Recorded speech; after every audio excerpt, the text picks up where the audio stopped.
Welcome to Westminster Abbey on this Christmas Day. My name is the very Reverend Dr. David Hoyle, and I'm the Dean of Westminster.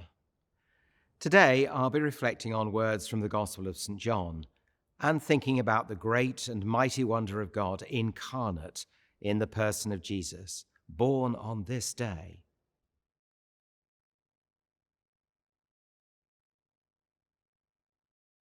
In the beginning was the Word, and the Word was with God, and the Word was God.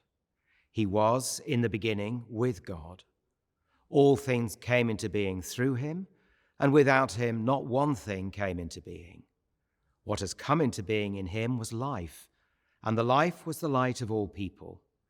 The light shines in the darkness, and the darkness did not overcome it. There was a man sent from God whose name was John. He came as a witness to testify to the light, so that all might believe through him. He himself was not the light, but he came to testify to the light.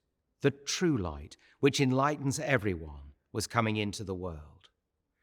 He was in the world, and the world came into being through him, yet the world did not know him. He came to what was his own, and his own people did not accept him. But to all who received him, who believed in his name, he gave power to become children of God, who were born not of blood, or of the will of the flesh, or of the will of man, but of God.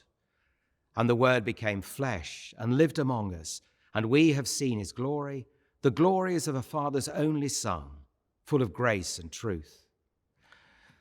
The Christmas cards on the mantelpiece and the carols we sing remind us again and again that we are celebrating a birth. Christmas is a baby in a manger. Yet, when we turn to John's Gospel, it's not a baby we meet. Instead, there's a great theological drum roll. Christmas, says St. John, is all about beginnings. Today is the beginning of everything. In the beginning was the Word. John begins with God.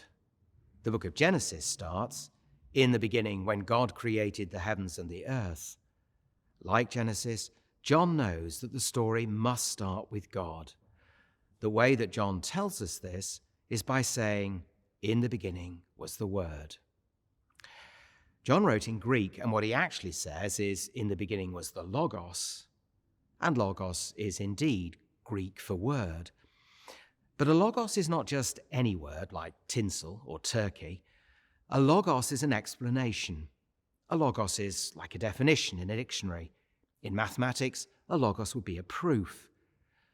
So John's Gospel declares, in the beginning, there was an explanation. John's Gospel starts with things finally making sense. There is indeed a story with a beginning and an end and an author. Scripture insists that God is the author and origin of things, our destination and our explanation.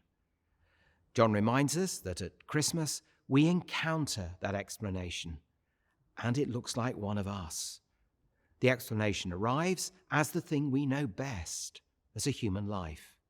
That's the great and mighty wonder, that we can know God and know what it is to be truly human by following Christ, living as he lived.